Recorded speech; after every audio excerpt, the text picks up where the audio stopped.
25 წლის 1 დეკემბერს დიდი ბრიტანეთის საჯარო წყაროებიდან დაფინანსებულმა ტელევიზიამ BBC-მ გამოაქვეყნა ფილმი და დაკავშირებული სხვა პუბლიკაციები, რომლებიც შეიცავენ მძიმე, საზიანო და კატეგორიულ ბრალდებას, მათ შორის საქართველოს ხელისუფლების მხრიდან პირველი მსოფლიო ომის დროინდელი ქიმიური იარაღი კამიტის თითქოს და გამოყენების შესახებ. აღნიშნული ბრალდებები არის ცრუ, დაუსაბუთებელი და ცილისწამებული. ბრალდებების აბსურდულობა, დარღვევებისა და არაკეთილსინდისიერი ქმედებების ხასიათი და მასშტაბი გვაფიქრებინებს, რომ საქმე გვაქვს პოლიტიკურ კამპანიასთან, რომლის მიზანია წინასწარ განსაზღვრული ყალბი ნარატივით საქართველოს ხელისუფლების რეპუტაციული დაზიანება. გამოყენებული მასალების სანდოობის ხარისხი და მათი საზოგადოებისადმი წარდგენის ფორმა კი აშკარებს, რომ პუბლიკაციები მიზნად ისახავს საზოგადოებრივი აღქმისა და პოლიტიკური ნარატივის ფორმირებას და არა აუდიტორიის ინფორმირებას ზუსტი, დაბალანსებული და სათანადო წყაროებზე დაფუძნებული ჟურნალისტიკის გზით. აღნიშნული ყალბი ნარატივი შემდგომში გავრცელდა და გაძლიერდა მრავალი მაღალი რანგის უცხოელი ოფიციალური პირის თუ შიდა პოლიტიკური აქტორის მიერ და გამოიყენება როგორც პოლიტიკურად მოტივირებული თავდასხმის ინსტრუმენტი საქართველოს მმართველი პოლიტიკური პარტიის ქართული ოცნების წინააღმდეგ. აქედან გამომდინარე, BBC-ს ცილისწამებული პუბლიკაციების გამოსვლის დღესვე ჩვენს მიერ გაცხადებული განზრახვის შესაბამისად, პარტია ქართული ოცნება დემოკრატიული საქართველოს სახელით გუშინ ოფიციალური საჩივრით მივმართეთ BBC-ს. რაც შეეხება საჩივრის დასაბუთებას და ჩვენს მოთხოვნას. აღნიშნული ფილმი და თანმხლები პუბლიკაციები შეიცავს სერიოზულ და დაუდასტურებულ ბრალდებებს, რომლებიც არღვევს თავად BBC-ს სარედაქციო სტანდარტებს, დიდი ბრიტანეთის კომუნიკაციების მარეგულირებული ბიუროს ოფკომის მაუწყებლობის კოდექსს და პასუხისმგებლიანი ჟურნალისტიკის ფუნდამენტურ პრინციპებს. პირველ რიგში საქმე გვაქვს სიზუსტის ვალდებულების უხეშ დარღვევასთან. BBC-მ მის პუბლიკაციაში ფაქტად წარმოადგინა მტკიცება, თითქოს საქართველოს სამართალდამცავმა ორგანოებმა საპროტესტო აქციების დროს გამოიყენეს ქიმიური ნივთიერება კამიტი. ეს მტკიცება არ ეფუძნება არც ერთ გადამოწმებულ, დამოუკიდებელ ან სანდო წყაროს. პირიქით, ჩატარებული გამოძიების შედეგად დადასტურდა, რომ აღნიშნული ნივთიერება შინაგანსაკუთრების სამინისტროს არა თუ არასდროს გამოუყენებია, ის მას მფლობელობაშიც არასდროს ჰქონია. BBC თავის პუბლიკაციებში ასევე მცდარად წარმოაჩენს ფაქტებს ისე, თითქოს შეკრების მონაწილეების სამართალდამცავი ორგანოების მიმართ ძალადობრივ ქმედებებს არ ახორციელებდნენ და მიუხედავად ამისა, სამართალდამცავმა ორგანოებმა მაინც დაშალეს შეკრებები. გარდა ამისა, BBC ცრუდ და სანდო მტკიცებულებების გარეშე ამტკიცებს, თითქოს ქართული ოცნების საპატიო თავმჯდომარე ბიძინა ივანიშვილი მონაწილეობდა 2024 წლის ნოემბერ-დეკემბერში გამართული ძალადობრივი შეკრებების დაშლასთან დაკავშირებულ გადაწყვეტილებების მიღების პროცესში. მეორე მნიშვნელოვანი პრობლემა არის მიუკერძოებლობის დარღვევა. პროგრამაში და ფილმში და სხვა პუბლიკაციებში არის განვითარებული აშკარად ერთხმივი ნარატივი და საქართველოს ხელისუფლებას წარმოაჩენს როგორც ძალადობრივი ქმედებების ორგანიზატორს, პრორუსულს, რუსული ინტერესების მხარეს მდგომს და ასე შემდეგ. ამავე დროს იგნორირებულია ხელისუფლების პოზიცია, სამართალდამცავი ორგანოების ოფიციალური განმარტებები და ის კონტექსტი, რომელიც აუცილებელია მოვლენების ობიექტურად გასაანალიზებლად. მესამე საკითხი ეხება სამართლიანობისა და პასუხისმგებლობის უგულებელყოფას. BBC-მ საქართველოს ხელისუფლებას მძიმე ბრალდებებთან დაკავშირებით მიმართა ეთერამდე მხოლოდ რამდენიმე დღით ადრე. ეს პრაქტიკა ეწინააღმდეგება თავად BBC-ს სარედაქციო წესებს, რომლებიც მძიმე და რეპუტაციისთვის დამაზიანებელი ბრალდებების შემთხვევაში ითხოვს რეალურ კომუნიკაციას ადეკვატური ვადის დაცვით. ასევე მნიშვნელოვანია აღინიშნოს ცილისწამების ელემენტები. პროგრამაში გამოყენებულია კონკრეტული პირების განცხადებები, რომელთა სანდოობა, ინტერესთა კონფლიქტი და წარსული არ არის გამჟღავნებული აუდიტორიისთვის, შედეგად მაყურებელი იღებს დამახინჯებულ სურათს, სადაც ვარაუდები და ჰიპოთეზები წარმოდგენილია როგორც დადასტურებული ფაქტები. საჩივარი სრულად ეყრდნობა BBC-ს სარედაქციო პრინციპებს, ბრიტანეთის კომუნიკაციის ბიუროს მაუწყებლობის კოდექსს, ასევე ადამიანის უფლებათა ევროპული სასამართლოს პრაქტიკას, რომელიც მკაფიოდ ადგენს, რომ მძიმე ბრალდებების გავრცელებისას ჟურნალისტს ეკისრება უმაღლესი სიზუსტის, გადამოწმებისა და სამართლიანობის ვალდებულება. ჩვენი საჩივრით მოთხოვნილი გვაქვს. პირველი, ფილმისა და მასთან დაკავშირებული მასალების აღება შესაბამისი პლატფორმებიდან. მეორე, BBC-ს მხრიდან საჯარო და მკაფიო ბოდიშის მოხდა. ფაქტობრივი საფუძვლების გარეშე ვარაუდისა და მტკიცებისთვის თითქოს საქართველოს სამართალდამცავ ორგანოებმა გამოიყენეს კამიტი. ფაქტობრივი საფუძვლის გარეშე ინფორმაციის გავრცელებისთვის თითქოს საქართველოს სამართალდამცავ ორგანოებმა ფიზიკური ძალა გამოიყენეს იმ პირობებში, როდესაც შეკრებების მონაწილეები მასზე თავდასხმას არ ახორციელებდნენ. ფაქტობრივი საფუძვლის გარეშე გაკეთებული მტკიცებისთვის თითქოს ქართული ოცნების ინტერესები რუსეთის ინტერესებთან თანხვედრაშია. ფაქტობრივი საფუძვლის გარეშე ინფორმაციის გავრცელებისთვის თითქოს ქართული ოცნების საპატიო თავმჯდომარე მონაწილეობდა ძალადობრივი შეკრებების დაშლის შესახებ გადაწყვეტილებებში. აქვე განმარტავ, რომ დიდი ბრიტანეთის კანონმდებლობის შესაბამისად დაწესებულია გასაჩივრების თანმიმდევრობა, რომლის მიხედვითაც დაზარალებულმა ჯერ უნდა მიმართოს თავად მედიას, რაც ჩვენი გუშინდელი საჩივრით გავაკეთეთ, თუ BBC თავად არ გამოასწორებს დარღვევას, შემდეგი ეტაპი არის ბრიტანეთის კომუნიკაციების ბიუროსადმი მიმართვა. თუ იქაც არ ამოიფრვა დარღვევა, ამის შემდეგ გვექნება შესაძლებლობა მივმართოთ დიდი ბრიტანეთის სასამართლოს. საქართველოს წინააღმდეგ ამ საძაგელი კამპანიის მხილებისთვის ჩვენ ყველა სამართლებრივ საშუალებას გამოვიყენებთ, მათ შორის ადამიანის უფლებათა ევროპულ სასამართლოსადმი მიმართვის უფლებას. მადლობა.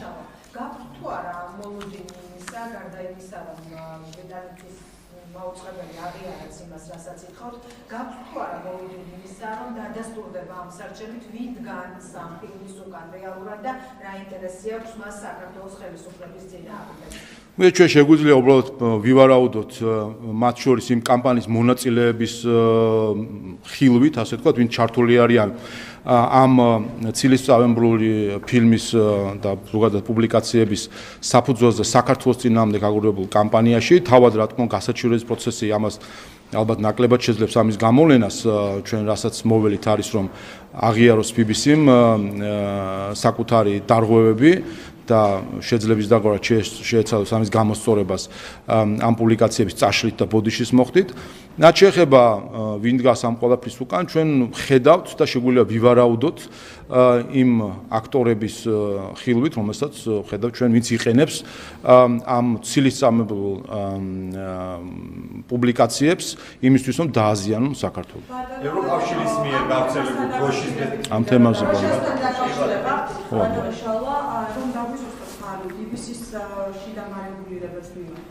დიახ.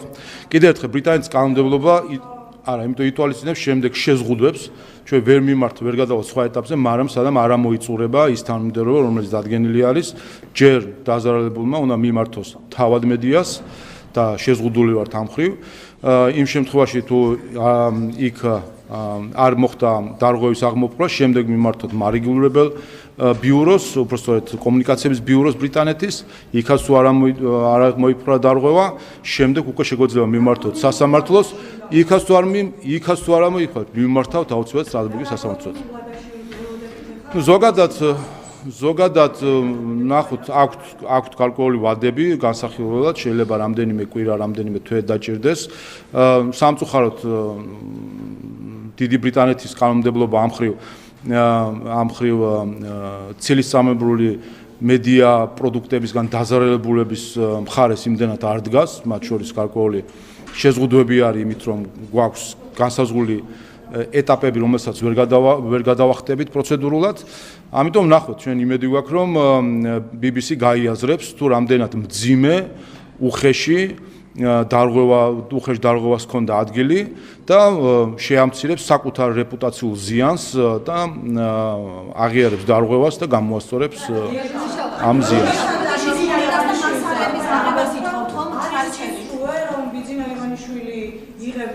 ბიძინა ივანიშვილი ჩართული იყო დაშლის გადაწყვეტილებების მიღებაში. რითი დაადასტურებთ მაგალითად რომ არ იყო ჩართული ბიძინა ივანიშვილი სხვა პერიოდში უკვე იყო. ჩვენ რა უნდა ვადასტურებთ, პირიქით არის საქმე. შემოსული და ანუ ამის კვალიფიკაცია წარმოდგენა არ უნდა ივანიშვილის რა ხდებოდა. ხო, აქ გადაწყვეტილებას იღებდა შინაგან საქმეთა სამინისტრო. ანუ არ იცოდა ივანიშვილმა რა ხდებოდა და საერთოდ არ ირეოდა ამ ყველაფერში ამის კითების საქმეც ის არის, რომ ჟურნალისტური სტანდარტი გულისხმობს იმას, რომ ჟურნალისტმა სტანდარტების შესაბამისად უნდა მოიპოვოს და გადაამოწმოს ინფორმაცია, კონკრეტულად ეს ინფორმაცია და ეს მტკიცება ეყრდნობა ბაჩიაშვილის განცხადებას თავად ფილმში თუ სიუჟეტში, სადაც ის ამბობს, რომ საკუთარი გამოცდილებიდან ის ასე ვარაუდობს და მე შემდეგ ეს არის წარმოდგენილი როგორც მტკიცება და რა თქმა უნდა ეს არის დარღვევა.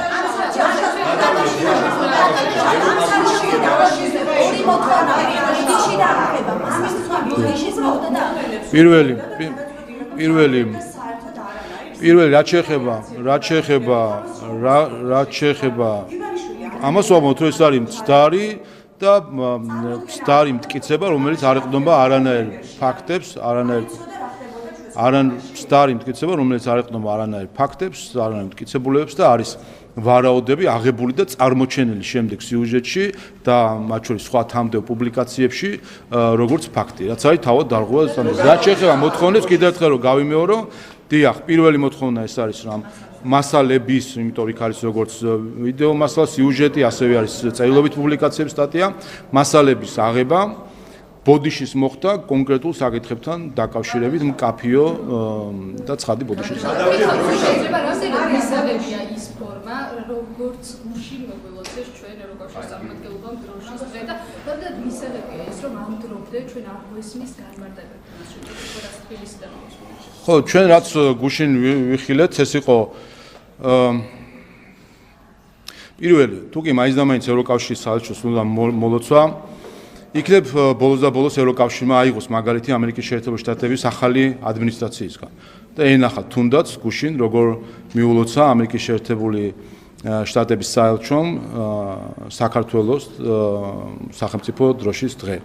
ჩვენ ხედავთ რამდენად ის რასაც ჩვენ ხედავთ პოლიტიკურ სივრცეში, რამდენადაც ღირებულებითად აცდენილი არიან დღეს ევროკავშირი და ამერიკის შეერთებული შტატების ახალი ადმინისტრაცია, ზუსტად იგივე ვიხილეთ ჩვენ საელჩოების დონეზე და ეს კონტრასტი, რომელიც გუშინ იყო, ძალიან კარგად აჩვენებს მართლაც იმ ცივილიზაციურ უფსკულს, საიდანაც მიაქანებს დღეს ბრიუსელის ბიუროკრატია ევროკავშირს. ეს ერთი. მეორე, რა ვიხილეთ ჩვენ, ნახეთ ჩვენ რომ ეს იყო ძალადობის გამართლების, რომანტიზების და მათ შორის მხარდაჭერის აქტი. ჩვენ ვიხილეთ საქართველოს სახელმწიფო დროშის დროს ევროკავშირის საელჩოს მხრიდან უხამსი საქართველოს დროშის შეურაცხყოფელი კადრებით ქართველი ხალხისადმი ბრჭყალებში მილოცვა. რა თქმა უნდა, ეს უხამსობა არის აბსოლუტურად მიუღებელი და თავად ევროკავშირის ელჩის სიტყვები რომ გამოვიყენო, ეს არის აღმაშფოთებელი, სამარცხვინო და ამაზრზენი და ჩვენ გუშინ ვნახეთ ევროკავშირის საელჩოს სოციალურ მედიის გვერდზე. ეს უხამსობა უნდა შეწყდეს და მე მათ ადგილას ამ ვიდეოს საერთოდ ავიღებდი, ვინაიდან ეს უხამსობა, ქართული დროშის შეურაცხყოფა, ქართული ხალხის შეურაცხყოფა არის უპირველეს ყოვლისა თავად ევროპის იდეის შეურაცხყოფა. და მეორე, ჩვენ ამითი ვნახეთ, ჩვენ ეს იყო პრინციპში გარკვეული პოლიტიკური გზავნილიც მათ შორის. ამაზე გასაგებად როგორ უნდა გითხრან, ვისგან არის სიძულვილი და ძალადობა შთაგონებული, დაფინანსებული და მართული. ეს არის გუშინ რაც ჩვენ ვიხილეთ ამ სამარცხვინო აქტით ევროკავშირის საელჩოს მხრიდან კიდევ ერთხელ მათ ადგილას ჩემი რჩევა იქნებოდა, რომ ეს უხამსი საქართველოს დროშის შეურაცხყოფელი და ქართული ხალხის შეურაცხყოფელი და ძალადობის წამაქეზებელი ბრჭყალებში მილოცვა და ვიდეო აიღონ საკუთარი გვერდიდან. გადაშალა ევროპელების ტრიალებ და გავაგზავნებ შეგიძლიათ პატრიოტები ევროპისთვის აპირებენ რომ დაანონსა, ასე თქვა, დაინიციირონ იმპიჩმენტი ურსულა ფონ დერ ლაიენის, საუბარი აქვს როცა კრიტიკა ისმის მის მიმართ ბოლო დროს ევროკავშირი ამერიკის შეერთებულ შტატებს შორის გაფორმებულ ხელშეკრულებასთან, სადაც ასე თქვა ევროპის ინტერესების უკან დაწევაში ადანაშაულებდა ფონ დერ ლაიენს, პარალელურად რობერტ ფიცომ ისაუბრა კაია კალასის იმპიჩმენტის პროცესზე, რომელიც სოციალურ ქსელში წერს დღეს, რომ რაღაცა დალებისთვის კარგით რო ახლა ზოგადად რა სახის პოლიტიკურ მართლობასთან გვაქვს საქმე და რას აჩვენებს ეს მიმდინარე პროცესები ევროკავშირის მაღალჩინოსნებთან დაკავშირებით. უპირველეს ყოვლისა ყველა ვხედავთ და სამყაროც აკვირდება და ვფიქრობ უპირველეს ყოვლისა ევროკავშირის შიგნით მოქალაქეები ხედავენ ამას, რომ ბრიუსელი და დღევანდელი ბრიუსელის ბიუროკრატია და ხელმძღვანელობა ევროკავშირის აცდენილი არიან ევროპელი ხალხის ინტერესებს. ეს არის მთავარი პრობლემა, რაც შემდეგ იწევს სხვა პრობლემებს. ბრიუსელის ბიუროკრატია დღეს მოქმედებს საკუთარი უпростоრეთ მათთვის გარედან თავსმოხვეული რაღაც დღის წესრიგით, რომელიც აბსოლუტურად არ შეესაბამება ევროპელი ხალხის ინტერესებს. ამიტომ თავისთავად ამას და ეს აისახება მათ შორის საქართველოსთან ურთიერთობაში, ზოგადად საგარეო პოლიტიკაში, რომელიც დღეს არის აშკარად არაპროფესიონალური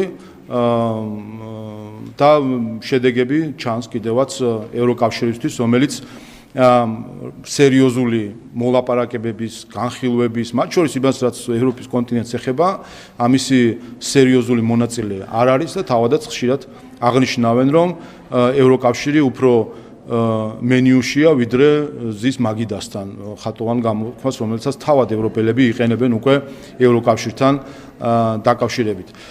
ამიტომ საქართველოსთან მიმართებაშიც ვფიქრობ, რომ მანამ სანამ მოქმედი ბიუროკრატია არის ბრიუსელში, რთულია ჩვენ ვიფიქროთ, რომ შესაძლებელი იქნება კარდინალური გამოსწორება ამ ურთიერთობის. ჩვენ ხედავთ, რომ არის პირდაპირ გამიზნული დაზიანება ქართველი ხალხის, მათ შორის ევროკავშირის საელჩოს გუშინდელი სამარცხვინო პოსტიც ამისი მოწმე არის, როდესაც უხამსი ჟესტიკულაციით მიმართავენ ქართველ ხალხს ფაქტობრივად და ამითი აჩვენებენ, რომ სინამდვილეში სხვა გეგმები დგას და ის გეგმები ჩვენ ვიხილეთ უკვე როგორც 2024 წლის არჩევნების წინ, როდესაც სხვა ევროპელი პოლიტიკოსი და დიპლომატი პირდაპირ საერთაშორისო სამართლის დარღვევით ჩაერია საქართველოს არჩევნებში იმისთვის, რომ ქართული ოცნება რაიმენაერად ხელისუფლებისგან ჩამოეშორებინათ.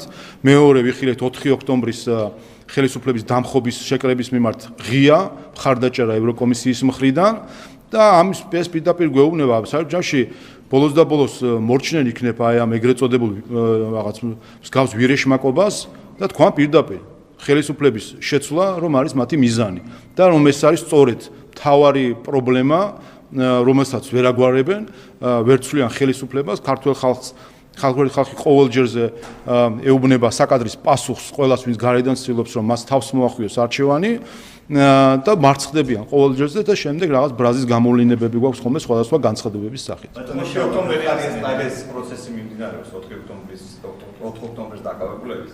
ისინი ღიად ამბობენ, რომ პოლიტიკური დევნის მსხვერპლი არიან და რეალურად ძალადობრივ ქმედებაში მონაწილეობა არ მიუღიათ. კიდევ ერთხელ შევაფასოთ, რას ნიშნავს ეს განცხადებები და რეალურად რასთან ჰქონდა საქმე 4 ოქტომბერს. ყველაფერს ეცნობთ, ყველაფერს კითხულობთ, ყველაფერს ისმენთ, მოისმენთ მას თავის მართლებას.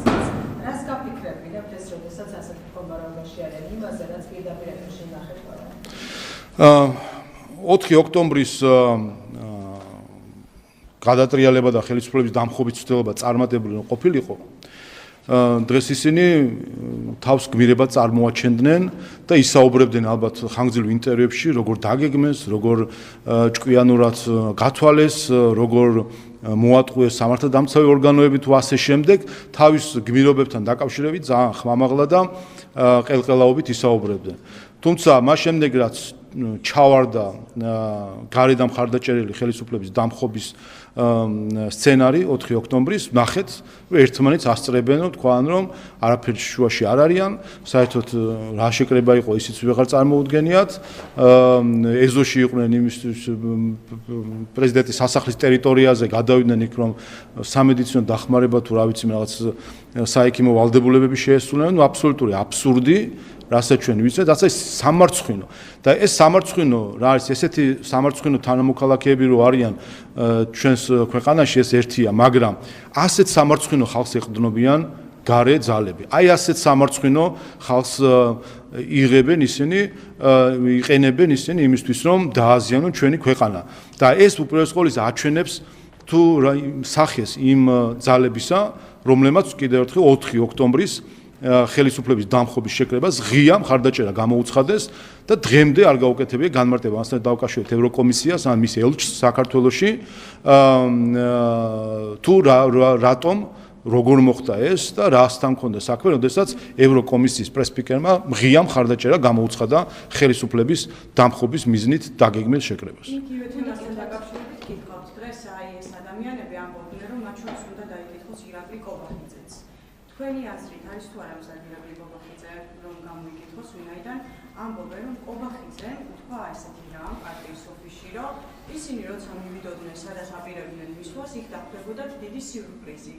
და აქ ეს ადამიანები ამბობენ, რომ სასახლის ღობე გადაჭრილი დახვდათ და სწორედ ამას გულისხმობდა ირაკლი კობახიძე სიურპრიზში და მისი ბრალეულობა იკვეთება ამ შემთხვევაში და უნდა გამოიკითხოსო ირაკლი კობახიძე. რა შეგვიძლიათ გითხრათ ამ საკითხთან დაკავშირებით? მათი სიურპრიზი დაგვხვდებაო და ხო დაგვახვედრეს ეს სიურპრიზი გადაჭრილი ღობეებიო ამბობენ. და ვინ თქვა გადაჭრილი ღობეები? თავად ამბობენ, რომ ეს ღობე მათ წინასწარ გადაჭრილი. სად არის აბა? წინასწარ იყო გადაჭრილი, ამას ადასტურებს ის კობახიძემ თქვა, რომ სიურპრიზი დაგვხვდებათ ადგილზე, ამიტომ უნდა გამოიკითხოს ირაკლი. ხო, ნუ ეს სამარცხვინო ფანტაზიორობა, სამარცხვინო ფანტაზიორობა, რასაც ჩვენ გარედან მხარდაჭერილი და მართული ადამიანები დღეს ახლა გვიყვებიან, ეს საჩვენებს კიდევ ერთხელ რომ რამდენად რა გითხრა დაბალი წარმოდგენის არიან ის ძალები, ვინც მათ გარედან მართავს ქართულ ხალხზე. კიდევ ერთხელ 4 ოქტომბრის დამხობის ცდელობა წარმატებული ყოფილიყო. ვისი რა მოხდებოდა შემდეგ, როგორ აირეოდა ეს ქვეყანა, ეს ხო ნანახი გვაქვს, ეს ხომ არაერთხელ ნანახი გვაქვს. ამაზე წავიდა ეს ხალხი. ეს ხალხი წავიდა არა ხელისუფლების, ქვეყნის დამხობაზე. იმ სცენარების განვითარება, განხორციელებაზე, რასაც სხვა ქვეყნებში უყურებთ. გახსოვთ თქვენ, რას გეგმავდნენ სინამდვილეში წინა დღეებში, როცა საუბრობდნენ ნეპალზე და ნეპალის სცენარს დაუჭირა მხარი ევროკომისიამ. სხვა რამე კი არ გააკეთა ევროკომისიის პრესპიკერმა, რომელიც თქვა, რომ ხარს უჭერს და სოლიდარულია 4 ოქტომბრის შეკრების მიმართ, რომლის გაცხადებული მიზანი იყო ხელისუფლების დამხობა. ნეპალს დაუჭირა მხარი ევროკომისიის პრესპიკერმა, ანუ ევროკომისიამ და დღემდე არ გვაკადრა ერთი განმარტება ევროკავშირის ელჩმა, ერთი ბოდიში არ გვაკადრა ევროკავშირის ელჩმა, რომ ასეთი მხარდაჭერა გაიჟღერა ევროკომისიის პრესპიკერის მხრიდან. რაც შეეხება მათ ფანტაზიორობას, ხა საზღვარი არ აქვს. სასამართლო პროცესი სურპრიზი არის ის სურპრიზი სწორედ ის არის, რომ მათ რომ გონიათ, რომ საქართველოს სახელმწიფო არის სუსტი და მათი შეძახილებით მოხდება ხელისუფლების დამხობა, ეს აღარ მოხდა, ეს ასე არ არის და ზუსტად ეს არის მათთვის როგორც ჩანს, რაც აღმოჩნდა მათთვის სურპრიზი. ბატონო სამაო კითხვას დაგისვამ, ერთი არის ამერიკის შეერთებული შტატების მიერ გარკვეული ქვეყნების მხრიდან, მათ შორის საქართველოსთვის საიმიგრაციო ვიზების შეჩერებას. თქვენ როგორ აფასებთ ამ ფაქტს და რას უკავშირებთ? მათი გადასაწყვეტი არის უბრალოდ სკოლისა, საუბარი არ არის ტურისტულ ვიზებზე, სხვა კატეგორიის ვიზებზე, საუბარია საიმიგრაციო ვიზებზე და ეს არის ნებისმიერი ქვეყნის შიდა პოლიტიკური დღესასწაულის ნაწილი, თუ რა საიმიგრაციო პოლიტიკა აქვს მას. ჩვენ ვიცით, რომ ამერიკის შეერთებული შტატების ახალ ადმინისტრაციას აქვს რადიკალურად სხვა შეხედულებები ვიდრე წინა ადმინისტრაციას თუ ადმინისტრაციებს და ამ პოლიტიკის განხორციელება არის, ასე რომ ჩვენ პირიქით ჩვენი მოქალაქეები რომ დარჩნენ საქართველოში, ეს არის ჩვენი პრიორიტეტი, იმიტომ რომ ჩვენი ქვეყანა მიდის წინ და მნიშვნელოვანია რომ ყველა ჩვენი მოქალაქე ჩართული იყოს ჩვენი ქვეყნის განვითარებაში. ჩემი მხრიდან ბოლო კითხვას დაგისვამთ, ევროკავშირი განიხილავს რუსეთთან ურთიერთობების დაავადების საკითხს, პოლიტიკურ აქციებს ამ შესახებ ინფორმაციას და განიხილავენ თანამდებობის შემოღებას, რომელიც მომლაპარაკებელი იქნება რუსეთთან. რას მიანიშნებს თქვენთვის ეს და არის თუ არა ორმაგი სტანდარტი? ეს არა მხოლოდ ჩვენთვის, არამედ ჩვენი საზოგადოებისთვის კიდევ ერთი მაგალითია, თუ რამდენად მნიშვნელოვანი იყო, რომ ზუსტად იმ დროს, როდესაც ასეთი გლობალური პროცესები დაიწყო, მათ შორის უკრაინაში მიმდინარე ომის სახით, რამდენად მნიშვნელოვანი იყო, რომ ხელისუფლებაში იყო და არის ქართული ოცნება. რომ არა ქართული ოცნება, აი ზუსტად ის ევროპელები, რომლებიც მაშინ ატალახებდნენ კაბინეტების კარებს და ითხოვდნენ რუსეთის იზოლაციას ჩვენი მხრიდან, საზღვრის ჩაკეტვას, საჰაერო სივრცის ჩაკეტვას, რა ვიცი, ვაჭრობის შეჩერებას და ასე შემდეგ, მოგვიწოდნენ, რომ ეხლა მთავარი ამოცანა იყო რუსეთის გარშემო ცეცხლის კალის შექმნა, მისი იზოლაცია. ამას რა თქმა უნდა დაყვებოდა ყველა ის ეგრეთ წოდებული ოპოზიციონერი, რომელიც სინამდვილეში ცალფეხზე მდგომი მარიონეტი არის გარე ძალების, დაყვებოდა და რა შედეგს მივიღებთ? დაინგრეოდა საქართველოს ეკონომიკურად, დაინგრეოდა საქართველოს დიდი ალბათობით როგორც სახელმწიფო, იმიტომ ეს იყო პირდაპირი ბილეთი ახალ სამხედრო დაპირისპირებისკენ რუსეთთან, რომელიც გამოგვიწერა ჩვენ ევროპელმა პოლიტიკოსებმა, რომ მიდით და პირდაპირ შედით ესკალაციაში, რომელიც ბოლოს აუცილებლად იქნებოდა სამხედრო დაპირისპირება, ჩვენ დავინგრეოდით, დავიშლებოდით, გვექნებოდა ალბათ ტკბილი სიტყვები უცხოელებისგან და დღეს გვექნებოდა ეს სიტუაცია, რომ ევროკავშირი დაიწყებდა საუბარს, რომ თურმე ეს იზოლაცია ჩაიშალა მათი მხრიდან იზოლაციის პოლიტიკა, ახლა საჭიროა მოლაპარაკებები, სპეციალური წარმომადგენლის მოლაპარაკებები, ყველაფერი იქნება. მოლაპარაკებებიც იქნება. დალაგდებიან კიდევაც, ურთიერთობასაც აღადგენენ, ყველაფერი იქნება. ეს ხდებოდა საუკუნეების განმავლობაში და ასე მოხდება ახლაც.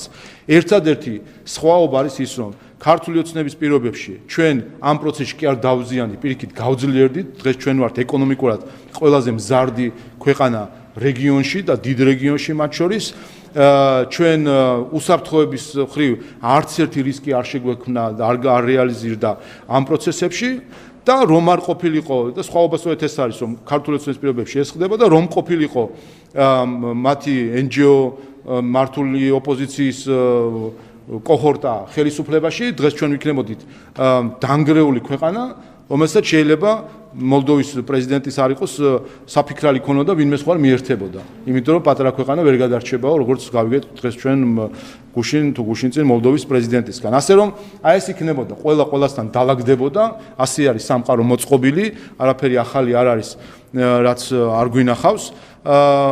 და ერთადერთი სხვაობა იქნებოდა ის, რომ ჩვენ მაშინ რომ ბულში მჯიღი გვეცადა ევროპის დროშები გვეფრიალებინა რომ ეხლა საერთო საქმეში უნდა ჩავერთოთ ვიქნებოდი დღეს დანგრეული ქვეყანა რომელსაც ზედაღარავის შემოგხედავდა და მადლობასაც არ ამგვეთყოდა საბოლოო ჯამში. ფარიაზე თავდასხმა მოხდაო ბათუმში და ისინი ამბობენ რომ ბიზინა ივანიშვილის დაკვეთით მოხდაო გამოძიება არ ჩატარებულაო ასე შემდეგ. რას უპასუხებთ მათ ბრალდებებს?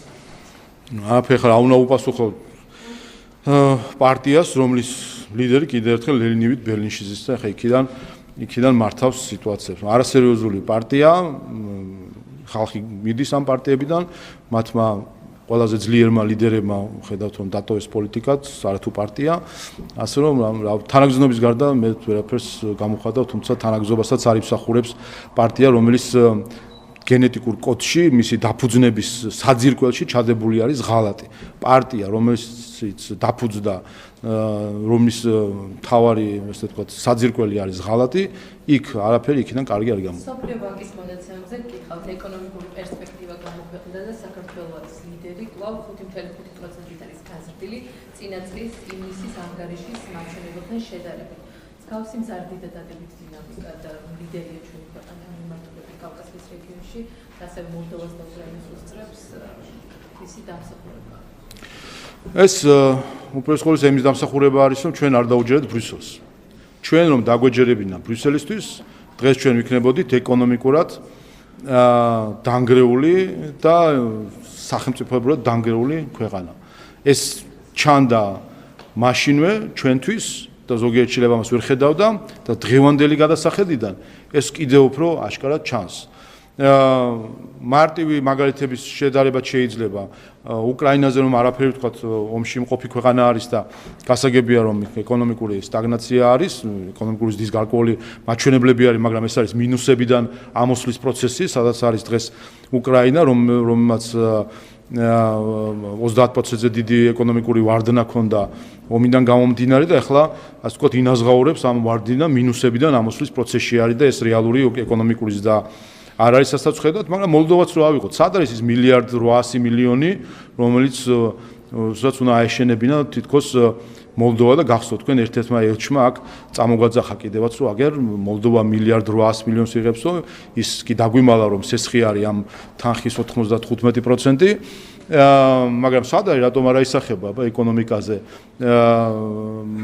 ეს მონაცემები თუ კი მათი დასახმარებლად მარტივი მიზეზი არის მოლდოვამ დაუჯერა ბრიუსელს ჩვენ არ დაუჯერეთ ბრიუსელს ჩვენ მოვიქეცით ჩვენ მივყევით ჩვენს ეროვნულ ინტერესებს მივყევით ჩვენი საზოგადოების ინტერესს რომ კეთილდღეობა გაიზარდოს და არა პირიქით შემცირდეს და დაზიანდეს ჩვენი ქვეყანა და ვიღებთ ამ შედეგს კიდევ ერთხელ ეს არის გაკვეთილი ყველასთვის რომ თუ კი უნდა დაუჯერო შენს ეროვნულ ინტერესებს, მიყვე შენს ეროვნულ ინტერესებს და არა სხვების ინტერესებს და მოწოდებებს და ამ შემთხვევაში მათ შორის ბრიუსელის მითითებებს და მოწოდებებს, რომლებსაც კიდევ ერთხელ დაგვეჯერებინა ეს ციფრები ეკონომიკური ზრდისა ჩვენთვის იქნებოდა სანატრელი, მაგრამ ჩვენ ეს სანატრელი და საოცნებო თუ სანატრელი თუ ასე ვთქვათ ეს ზრდა რეალობად გვაქვს, იმიტომ რომ ვიმოქმედეთ ქართული საზოგადოების და საქართველოს ინტერესების შესაბამისად. რამდენიმე კითხვას დაგისვამთ ამერიკის შეერთებული შტატების მიერ მიღებულ გადაწყვეტილებასთან ვუხმდები.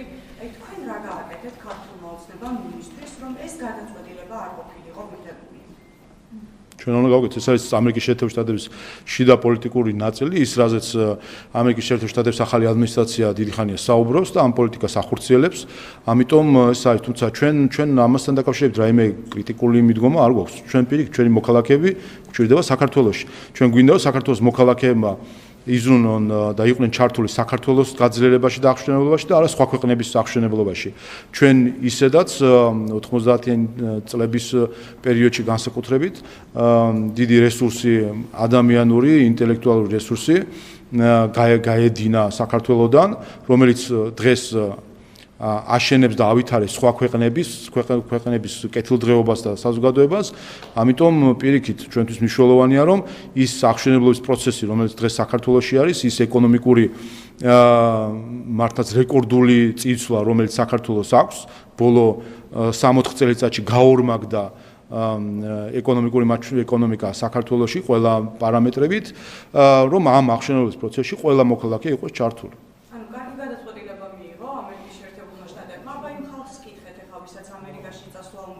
ეკონომიკური მდგომარეობის გაუმჯობესება უნდა და იქ ცხოვრება უნდა და ამ განათლების მიღება ბატონო შალვა. ამერიკის მიგრაციის პოლიტიკა არის ამერიკის შიდა საკითხი და მათი გადასაწყვეტია. ჩვენთვის მნიშვნელოვანი არის, რომ საქართველოს ყველა მოქალაქე ჩართული იყოს საქართველოს აღშენებლობის პროცესში, ასე რომ პირიქით დღეს ის ეკონომიკური რეკორდული ზრდის პროცესი რაც საქართველოში არის მნიშვნელოვნად მოითხოვს რომ ყველა მოქალაქემ იზრუნოს ჩვენი ქვეყნის განვითარებაზე. ეს ჩვენი მოქალაქეური ადამიანური ვალიც არის რომ ჩვენ ქვეყნის ეკონომიკის მაგალითად საქართველოსა და ამერიკის შეერთებულ შტატებს შორის სტრატეგიული პარტნიორობა რომ არ გაუქმებულიყო თავის დროზე და შემდეგ ეს საკითხი რომ მოგვარებულიყო როგორც იმედი გქონდათ ტრამპის პერიოდში, შესაძლებელია საქართველოს ამ სიაში საერთოდ არ აღმოჩენილიყო, იმიტომ რომ ყველა ქვეყანა ვინც ამ სიაში არის, არც ერთ მათგანს არ აქვს ამერიკასთან სტრატეგიული ურთიერთობა.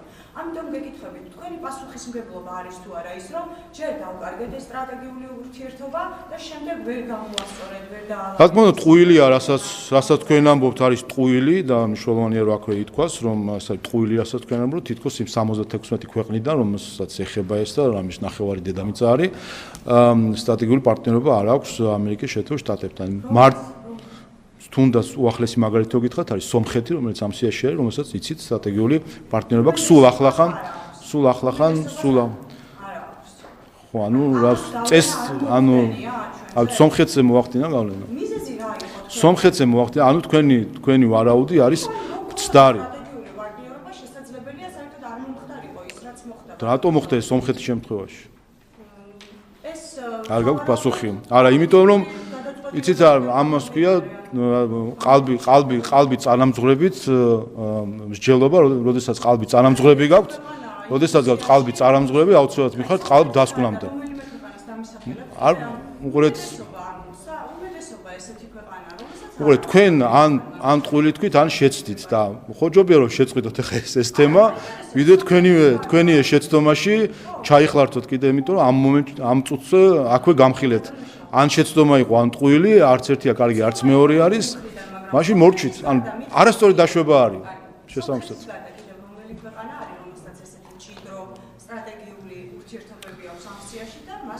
კარგი, მოკლედ, კითხვა არასერიოზულია, ვერ ხვდები, იმიტომ არასერიოზული კითხვა. აბა, მაშინ სხვა მიზეზია. განაპირობა თუ არა ის, რა გადაწყვეტილებაც მიიღო ამერიკის არა, ჩვენი პოლიტიკა მე გარწმუნებთ. ყოველთვის ამბობთ, რომ ტრამპის პირობებში ძალიან ბევრი რამე მოგვარდებოდა, გადაიხედებოდა, აღდგებოდა სტრატეგიული ურთიერთობა და ვერაფერი ვერ მოხდა ამ შემთხვევაში და ეს პასუხის მე გარწმუნებთ, რომ ჩვენი პოლიტიკა არ განაპირობებს პრეზიდენტ ტრამპის პოლიტიკას მიგრაციის საკითხში, ვენესუელასთან დაკავშირებით, გრენლანდიასთან დაკავშირებით, არც ერთ ამ საკითხთან დაკავშირებით ჩვენ პოლიტიკას აი ხოდა ამას მომვა აფიშვეში არ არის, როგორც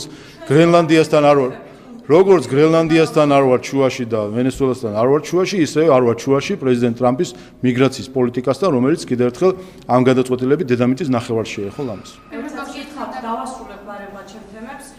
საარსებო მინიმუმზე საქსტატმა კიდევ ერთხელ გამოაქვეყნა და თქვენ რომ ვამბობთ, რომ ქვეყანაში ესეთი აღშენებობა როა ხალხი ამერიკაში არ უნდა წავიდეს და ქვეყანაში უნდა დარჩეს, საარსებო მინიმუმი ჩვენს ქვეყანაში არის 250 ლარი და რამდენიმე თეთრი, ხო? რა შეგიძლიათ გითხრათ ამასთან დაკავშირებით? და ესეთი გაზრდილი როა ეკონომიკური მდგომარეობა ჩვენს ქვეყანაში, ხალხამდე რატომ არ მიდის საარსებო მინიმუმს რატომ არ ემატება და ასე შემდეგ. აი ამ მონაცემზე რო გითხრათ, რაზე მეტყველებს და რას აკეთებთ, რომ შეიძლება საარსებო მინიმუმს რომ მოემატოს, ეს ნიშნავს, რომ საქართველოს უნდა იყოს ინფლაცია მაშინ და პირიქით უნდა გაძვირდეს ცხოვრება და სიდუხჭირე უნდა მოიმატოს, ეს იქნება ამის მაჩვენებელი. ხოლო რაც შეეხება სტატისტიკას და მაჩვენებლებს, არა მხოლოდ სტატისტიკურს, არამედ რეალურ ცხოვრებაშიც, ჩვენ ხედავთ, რომ ის რაც დატოვა ნაციონალურ მოძრაობამ იყო 30%-იანი სიგარების ზღვარს მიღმამყოფი მოსახლეობა, საქართველოს მოსახლეობის 30%, რომელიც სიგარების ზღვარს მიღმა იყო და დღეს ეს ჩამოსული არის 10%-ის გარშემო მაჩვენებელთან. ისევე როგორც უმუშევრობა, რომელიც ასევე 30%-ის ფარგლებში იყო ნაციონალურ მოძრაობამ, რაც დაუტოვა ქართულ ოცნებას და ჩვენ ეს 10%-ის ფარგლებში ჩამოვიყვანეთ და იცით თქვენ ჩვენი გაცხადებული პოლიტიკა, რომ 2020 საარჩევნო გეგმა, რაც წარუდგეთ 24 წელს, რომ 28 წლისთვის როგორც სიგარების ზღვარს მიღმამყოფი მოსახლეობის რაოდენობა, ისე უმუშევრობა უნდა იყოს 3-5%-ის ფარგლებში. და თქვენი არსებები 250 ლარა და გითხარით ხალხმა როგორ უნდა გაართვას თავი, იმის რომ საარსებო მინიმუმი ქვეყანაში არის 250 ლარი და ძალიან ბევრი ადამიანი იქნება ჩვენს ქვეყანაში, ვისაც ამ პირობებში უწევს მაგალითად ცხოვრება. აი რა შეგიძლიათ გითხრათ ამ ხალხზე, რას თავაზობთ ამ ხალხს? ანუ რაც შეეხება საარსებო მინიმუმს, ეს ხალხს არ გულისხმობს, ეს არის საქსტატის მიერ დათვლილი მაჩვენებელი, რომელიც გამოიყენება სხვადასხვა ეკონომიკური პარამეტრების განსასაზღვრად. ეს არნიშნავს, რომ საქართველოს მოსახლეობას ყველას ეს შემოსავალი აქვს. და შემოსავალს რაც შეეხება ხო დაუყურეთ ამას აჩვენებს სხვა სტატისტიკა, ამას აჩვენებს სიგარების ზღვარს მიღმამყოფი მოსახლეობის რაოდენობა, რომელიც როგორც გითხარით 30% იყო 2012 წელს და დღეს არის თუ არ ვცდები 10%-ის ფარგლებში და თუ 10-ზე ქვემოთ არის მე მგონი უკვე ჩამოსული. ეს არის შედეგი ზუსტად, რომ უნდა კეთილდღეობის ჩვენი მიზანი არის და ერთ-ერთი მთავარი ამოცანა ჩვენი მოქალაქეების კეთილდღეობის ზრდა. ამისთვის საჭირო არის ეკონომიკური ზრდა, რომელიც ჩვენ გვაქვს დღეს რეკორდული, ვინაიდან შევინარჩუნეთ მშვიდობის პოლიტიკას და არა ბრიუსელისგან თავსმოხვეულ ესკალაციის პოლიტიკას, რომელიცგანაც მოგვიწოდებდნენ არა მხოლოდ 2022-ში, აი ეხლა 2 თვის წინ იყო ევროკომისიის ანგარიში, რომელშიც პირდაპირ დღეს შავით თეთრზე ევროკომისია მოგვიწოდებს, რომ რუსეთს დაუწესოთ სანქციები. ეხლა რომ დაუჯეროთ ევროკომისიას და ბრიუსელს დაუჯეროთ და დაუწესოთ რუსეთს სანქციები და მე ნახეთ თქვენ საარსებო მინიმუმი რა იქნება, მე ნახეთ ფასების რა მდგომარეობა იქნება და მე ნახეთ სიგარების ზღვარს მიღმა რამდენი ადამიანი იქნება. ამისკენ გვიბიძგებდა ჩვენ ბრიუსელი, როდესაც მოგვიწოდებდა 22-შიც და მოგვიწოდებს დღესაც, აი რამდენიმე კვირის წინ იყო ფაქტობრივად ეს ანგარიში, სადაც პირდაპირ მოგვიწოდებს, რომ სრული თანხმედრა გქონდეს ევროკავშირის საგარეო ინსტრუმენტებთან, რაშიც უპირველესად მათ შორის ხაზგასმით უკრაინასთან დაკავშირებით, რაშიც იგულისხმება რუსეთისთვის სანქციების დაწესება. კიდევ ერთხელ არ უჯერეთ ბრიუსელს, ამის გამო ბრიუსელისგან ვიჯებით, თუმცა ვიღებთ მხარდაჭერას ჩვენი მოსახლეობისგან, ამიტომ ამას ვაკეთებთ ქართული ხალხისთვის. კითხვას დაგისვამთ, ცოტნე ივანიშვილი აპირებს თქვა რა თქვენი ინფორმაცია პოლიტიკაში შემოსვლას და მიესალმებოდით თუ არა, თუკი ცოტნე ივანიშვილი მიიღებდა გადაწყვეტილებას, რომ პოლიტიკაში შემოვიდეს, რადგანაც ბოლო პერიოდში მას ჰქონდა არაერთი აქტივობა, იგივე ყრილობა ახალგაზრდულ ორგანიზაციაში ქართული ოცნების და ისაუბრა იქ ახალგაზრდების დიალოგზე და ასე შემდეგ. მიესალმებოდით? არანაირი ინფორმაცია ამასთან დაკავშირებით არ მაქვს. არ გაქვთ ინფორმაცია. აი მაშინ დასუკავშირებთ, რომ ბოლო დროს უკავშირებთ თქვენს კითხვას. ივანიშვილებთან დაკავშირებით კითხვას გისურვებთ, ბატონო შალვა, არასდროს არ პასუხობთ, ერთ სიტყვას ამბობთ ხოლმე და მარტივი კითხვა მაქვს, თქვენი გუნდის წევრებმაც გამცეს და ისაუბრეს ამ საკითხებზე, მიპასუხებს. მიესალმებოდით თუ მაშინ რას უკავშირებთ ამას, რომ ბოლოს დავასრულოთ თუ შეიძლება, ბოლო პერიოდში მისი საჯარო აქტივობები ვნახეთ არაერთი. რატო ბოლო პერიოდში? რატო ბოლო პერიოდში? აქტიურობდა ბოლო პერიოდში საჯარო აქტივობებით. არ ბოლოს რაც წახდა. არის ანუ ეს ყველაფერი რომ მიპასუხოთ თუ შეიძლება. შემთხვევითი არა არაფერი. მოგეთ მე მგონი თქვენ საკუთარ თავს ელაპარაკებით კითხვებს თავს და თქვენვე უპასუხეთ ამ კითხვებს და თქვენვე გააკეთეთ სიუჟეტი. მე რაში გჭირდებით? მე რით დაგეხმაროთ რაში გჭირდებით? კითხვაზე პასუხის გაცემა როგორც ჩანს რთულია როგორც ყველა კითხვა. არა უკვე რაც კითხვა რაც ხო გიპასუხეთ მარტივად თქვით რომ გაქვთ თუ არა ინფორმაცია, არანაირი ინფორმაცია არ მაქვს წერტილი. უყურეთ თქვენ ესე იგი რაღაც თეზისებს აწყობთ და მე უნდა ამაზე შეფასება გავაკეთოთ და ჯერ თქვენი თეზისი დაადასტურეთ. ჯერ თქვენი თეზისი დაამტკიცეთ და შემდეგ იპასუხებ შეფასებას. მე მექნება ორი კითხვა. ერთ-ერთი აბუ-დაბიში პრემიერმა ისაუბრა იმაზე, რომ საქართველოს ახორციელებს რეფორმებს იმისთვის, რომ წევრიანდეს ევროკავშირში. რას ნიშნავს პრემიერის ეს განცხადება, მაშინ როცა ქართული ოცნების წევრების მხრიდან მუდმივად გვესმის ეს კრიტიკა დასავლეთის მიმართულებით ევროკავშირის წევრებთან. პირველი და ეს ვინა ხაზგასმის თქვა. არანაირი კრიტიკა დასავლეთის, არანაირი კრიტიკა ევროპის, არანაირი კრიტიკა მათ შორის ევროკავშირის, როგორც ასეთის ჩვენ მხრიდან არ არის. რაზე ჩვენ საუბრობთ და რაზე ჩვენ ვაკრიტიკებთ და რაც არის ჩვენი უფლება, ეს გახლავთ ბრიუსელის ბიუროკრატია, ევროკავშირის ხელმძღვანელობა. ჩვენ და მე მგონი დღეს უკვე ბევრი გვეთანხმება ამ ჩვენი კრიტიკის დასაბუთებელობაში. რაც თავია გვეთანხმება ამერიკის შეერთებული შტატების ადმინისტრაცია, რომელიც ჩვენზე უფრო მკაფიო, ღია და პირდაპირ არის ამ კრიტიკაში. ცივილიზაციური უფსკულისკენ რომ მიექანებეს ამერიკის შეერთებული შტატების ადმინისტრაციამ თქვა, ასე რომ ამაზე მეტი რა კრიტიკა უნდა მოისმინოს ევროკავშირის ხელმძღვანელობამ დღეს. ამიტომ ჩვენი კრიტიკა არ უკავშირდება ევროპას, ევროკავშირის, დასავლეთს პირიქით. ჩვენ ნაწილი ვართ ამ ცივილიზაციის და უფრო მეტი ჩვენ თანაშემოქმედი ვართ ამ ცივილიზაციის.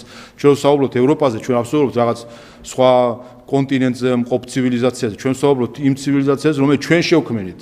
და ამიტომაც ჩვენ პასუხისმგებლობასაც გვძნობთ ამაში, რომ ის ცივილიზაცია, რომლის თანაშემოქმედები ჩვენ ვართ, როცა ვხედავთ, რომ ბრიუსელის ხელმძღვანელობა ამ ცივილიზაციას ანგრევს და მის ძირითად ღერძ ღირებულებებისას აცლის, რა თქმა უნდა, ჩვენ ამაზე ხამამალობ ვილაპარაკებთ და ეს არის სწორედ თავარი მიზანი, როგორც ვატყობ მე, ბრიუსელის ბიუროკრატიის, რომ გაგვაჩუმონ. სხვა რამეს კი არ ემსახურება მათი შენიშვნები ეგრეთწოდებულ რიტორიკასთან დაკავშირებით. რას ქვია რიტორიკა? ჩვენ უხამსი სიტყვებით ვიყენებთ თუ რა ვშვებით? ჩვენ ეს არის კრიტიკა და ოდესაც კრიტიკაზე საუბრობენ, რომ რიტორიკა შევასწოროთ, ეს გულისხმობს, რომ უნდა ჩვენი გაჩუმება. რა თქმა უნდა, ჩვენ არ გავჩუმდებით ორი მიზეზის გამო. ერთი, ჩვენ ქართველი ხალხი ვართ, ევროპის თანაშემოქმედები, ჩვენ წელს აღნიშნავთ საქართველოს გაქრისტიანების 1700 წელს და ევროპა სწორედ ქრისტიანულ ღირებულებებს ეფუძნება და ეს არის ევროპული ცივილიზაცია, ეს არის ქრისტიანულ ღირებულებებზე დაფუძნებული ცივილიზაცია. ეს და ამიტომ ჩვენ რა თქმა უნდა პასუხისმგებელი ვართ, რომ ეს ცივილიზაცია მართლაც უფსკულში არ გადავარდეს ბრიუსელის დღევანდელი ხელმძღვანელობის წყალობით და მეორე, ჩვენი ასევე პოლიტიკური ამოცანა არის ევროკავშირში გაწევრიანება. და ჩვენ არ გვინდა ერთი რომ როცა ჩვენ ევროკავშირში გაწევრიანების მომენტი დადგება, იქ დაგხვდეს ღირებულება დაკარგული ევროპულ იდეებს აცდენილი გარემო, ასე ვთქვათ, და ასე ვთქვათ, ინსტიტუციები, ჩვენ გვინდა დაგხვდეს იქ ჭეშმარიტად ევროპული ინსტიტუციები და ამიტომაც ჩვენ ამისთვის ყველაფერს ვაკეთებთ, უპირველეს ყოვლისა სიტყვით, შენიშვნით, კრიტიკით, მხილებით, სწორედ ჩვენი ევროპული მომავლის მიზნებიდან გამომდინარე, რომ სადღაცა მისასწრაფი რაიმე გქონდეს, რომ რაღაცას რომ ვესწრაფით, ხომ? ჩვენ არ ვესწრაფით იმ ღირებულებებს, რომელსაც დღეს დღევანდელი ბიუროკრატია განასხივებს, რომელიც აცდენილი არის ევროპულ ღირებულებებს, ევროპელი ხალხის ინტერესებს, ამ ბიუროკრატიასთან ჩვენ ღირებულებით თანხვედრა, რა თქმა უნდა, არ გვაქვს, ამიტომ მნიშვნელოვანია, რომ ეს ამ ბიუროკრატიამ ან შეცვალოს თავისი პოლიტიკა, ან შეიცვალოს თავად ბიუროკრატია და მოვიძეს ის პოლიტიკური ჯგუფები, ის ადამიანები, რომლებიც ჭეშმარიტი ევროპელი პატრიოტები არიან. მეორე კითხვა ირანთან დაკავშირებით, რა საფრთხებს გვიქმნის ჩვენ ქვეყანას ასაკობრივას და ზოგადად იქ არსებულ ვითარებას როგორ შეაფასებთ?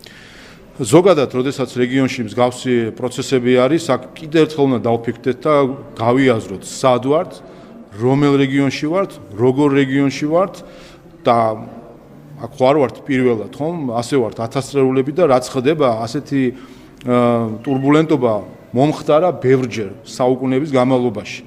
და ჩავიხედოთ ჩვენს გენეტიკურ დონეზე დალექილ გამოცდილებაში და უნდა მივხვდეთ, რომ ამ გეოპოლიტიკურ გარემოში, რომელსაც ზედ ემატება ის, რომ მოიშალა საერთაშორისო წესრიგი, რომ საერთაშორისო სამართალი ცნება უკვე არის წყალშემდგარი, ის ინსტრუმენტები, რომელზეც ჩვენნაირი ქვეყანა, მცირე ქვეყნებია, თავის ინტერესებს აფუძნებენ, ეს არის ჩვენი ძალა, იარაღი და ფარი, საერთაშორისო სამართალი, როდესაც მორღვეულია საერთაშორისო სამართალი, მორღვეულია საერთაშორისო წესრიგი, ამ დროს და ხდება რეგიონში მსგავსი პროცესები, რა თქმა უნდა, მთავარი არსი ჩვენი არის, რომ ამ ქარიშხალში შვიდად გავიაროთ ისე, რომ არ დავაზიანოთ ჩვენი ქვეყანა. ამიტომ ამოსავალი წერტილი არის, რომ არ დაზიანდეს ჩვენი ქვეყანა და ნებისმიერი ტურბულენტობა ჩვენს რეგიონში, რა თქმა უნდა, არის ჩვენი ქვეყნისთვის რისკის შემცველი. შეიძლება აი ახლა რომ BBC-ში შეიტანეთ ეს საჩივარი, მე მაინტერესებს მტკიცებულებები რამე იყო გაგზავნილი, რომ მაგალითად უნდა მიბოდიშოთ, იმიტომ რომ დავუშვათ აი რამე მტკიცებ, მაგალითად აი არის საკმაოდ რასაც ამბობთ, ან მტკიცების ტვირთი თქვენს მხარესაც ხომ არის ამ შემთხვევაში და ვიცი და ამტკიცებით, რომ მაშინდელ შინაგან საქმეთა მინისტრთან არ ქონია კომუნიკაცია მიწინა იმუშვის ან გადაწყვეტილებების მიღების. ზოგადად მტკიცებულებები თუ გავაგზავნეთ. ნახადაში უნდა იყოს უკავშირი შიდა მარეგულირებებთან. ხო. ზოგადად, როგორც მოგეხსენებათ, ის რაც არ არსებობს, თულია ამტკიცო, რომ არ არსებობს. ამიტომაც მტკიცების ტვირთი როგორც წესია, ამიტომაც არის მის მხარეს ვინც რაიმეს ამტკიცებს და არა, უყურეთ თავარი უყურეთ რა შეიძლება ჟურნალისტური სტანდარტი და რას ეფუძნება მათ შორის საჩივარი. როდესაც იქნება რა ჟურნალისტური პროდუქტი, რომელიც მტკიცების ფორმაში წარმოადგენს რაიმე საკითხებს, ან თუნდაც ვარაუდის ფორმებში, ანუ ყარი ვარაუდის სახით წარმოადგენს ისეთ რაღაცას, რომელიც არ ეფუძნება არანაირ სანდო, წყაროს და მტკიცებულებას, ეს არის უკვე ჟურნალისტური სტანდარტის დარღვევა. რაც შეეხება საჩივარს, არის საკმაოდ მოცულობითი, მასში მე როგორც თქვი, ის ეყრდნობა სრულად თავად BBC-ს სარედაქციო პრინციპებს, კომუნიკაციის ბიუროს მედიის კოდექსს და ასევე ადამიანის უფლებათა ევროპული სასამართლოს პრაქტიკას. ასე რომ არის საკმაოდ დასაბუთებული და მოცულობითი. ნახოთ, იმედი გვაქვს ის მტკიცებულება. ყველანაირი მტკიცებულებები როგორ კი რა თქმა უნდა ყველაფერი მითითებულია ყველაფერი მითითებულია მათ შორის რა თქმა უნდა არის საჯარო განცხადება გამოძიების შედეგებთან დაკავშირებით რომელიც ასევე მითითებულია ყველა ეს საკითხი მითითებულია ამიტომ როგორც ევროკავშირის ელს უყავს ხოლმე თქმა ის რომ მასოცა ეკითხებიან რომ სპილო ხარ თუ არა ამაზე პასუხი უჭირს იმიტომ რომ ამ მტკიცოს რომ სპილო არ არის ამიტომ ეს არის მთავარი არსი მე მგონი მტკიცების თვითისა რომ ამტკიცო ის რაც არის და ამტკიცო ის რაც არ არის ნახოთ ზოგადად მინდა გითხრათ რომ იცით ბრიტანული სამართლის სისტემა მთლად ასე ვთქვათ დაზარალებულსადმი მეგობრული არ არის ამ ხრივ ბევრი პრინციპი გარემოებიდან გამომდინარე. ვადები არის შეიძლება გაგრძელდეს რამდენიმე კვირა ან რამდენიმე თვე. ასე ვნახოთ, მაგრამ ამ მხრივად ჩვენ შეზღუდული ვართ ის რომ დაწესებული არის ბრიტანეთის კანონმდებლობით, რომ არის ეტაპები, რომელიც უნდა გავიაროთ, მაგალითად პირდაპირ ვერ მიმართავთ სასამართლოს, საჭიროა მიმართოთ ჯერ შიდა რეგულაციას, მარეგულირებელს, მაგრამ კიდევ ერთხელ ამ საძაგელი ცილისწამების წინააღმდეგ გამოვიყენებთ ყველა ინსტრუმენტს, მათ შორის ადამიანის უფლებათა ევროპული სასამართლოსთვის მიმართვის ინსტრუმენტსაც თუ კი ამის საჭიროება გახდა. მადლობა.